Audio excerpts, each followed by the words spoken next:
Wow, what a nice corn crop. Oh man, nice green field. What's that? Oh my lord. Oh.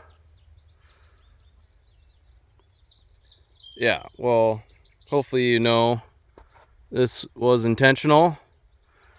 Yeah, but corn's looking good. This is a little bit more up to their armpits than I was intending. I did interseed at V2, which is, I've interseeded at V1 on corn before, but we had this cold snap for like a week and a half. We had a night that got down into the 40s, and it was pretty regularly like 50 degrees that night. And then like 60s during the day. So yeah, not exactly corn grown weather. And yeah, the buckwheat kind of caught up a bit. And here we are. So, but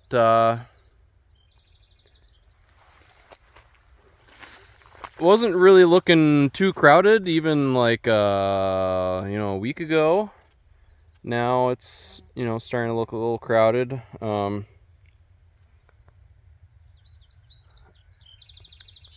Pretty much every year I've gotten this striping.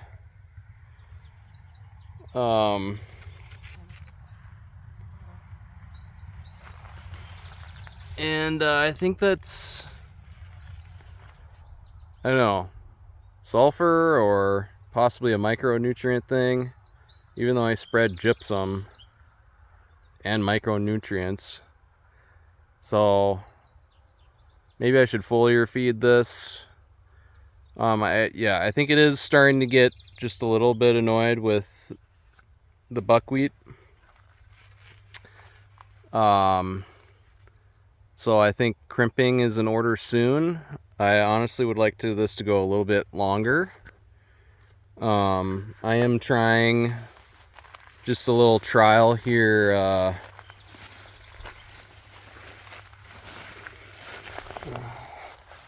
Especially where there's a few thistle plants, just stomping it down.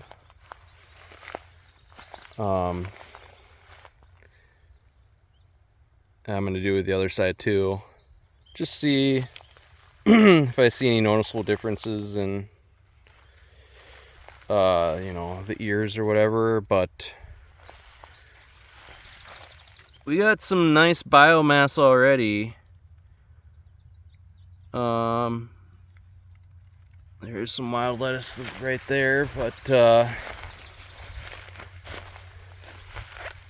yeah, good biomass that's just gonna break down really rapidly and feed this corn.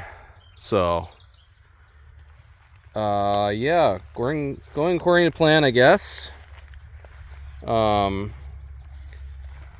Harvesting all the sunlight,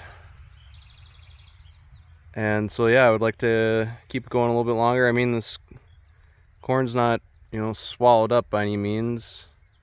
Some of the runts out there are starting to get to, but yeah, we'll probably crimp this next week, like in a week, 7 days, something like that. Because yeah, we got plenty of biomass. I planted this a little bit thicker, and once again, I did the segregated rows where right in the middle we had sun hemp, and that got absolutely overwhelmed once again. So I think we're gonna try something a little different next year. The mustard did grow with the buckwheat, so that's really cool. Love that.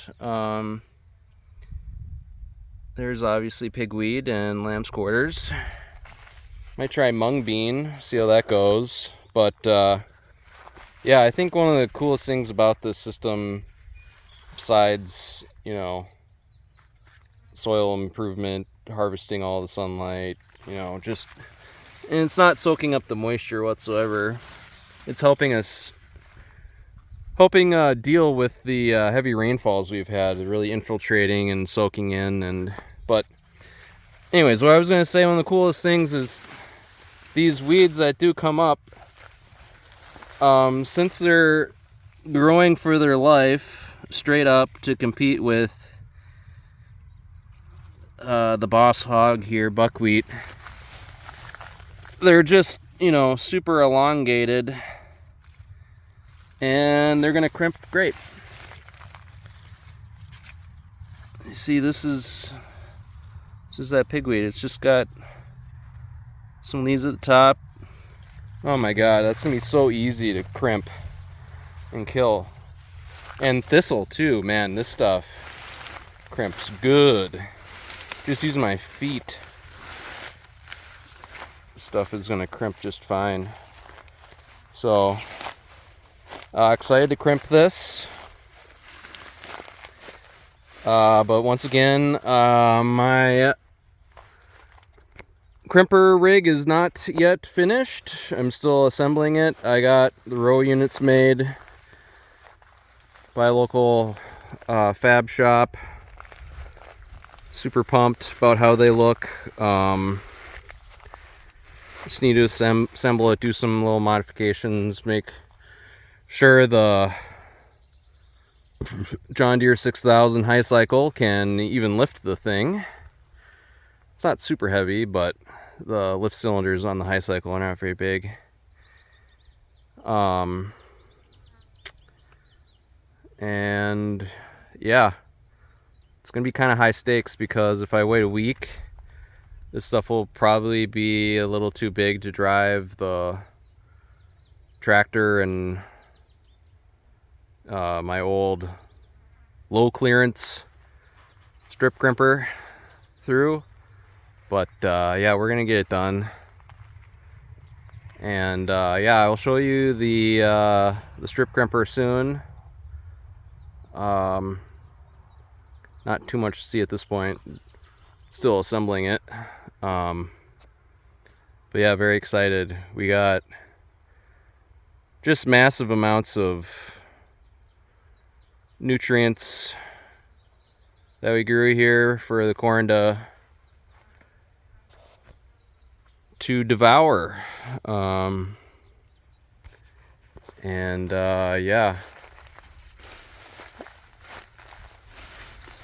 I'm gonna give it 1 week, maybe less, and then it's hammer time.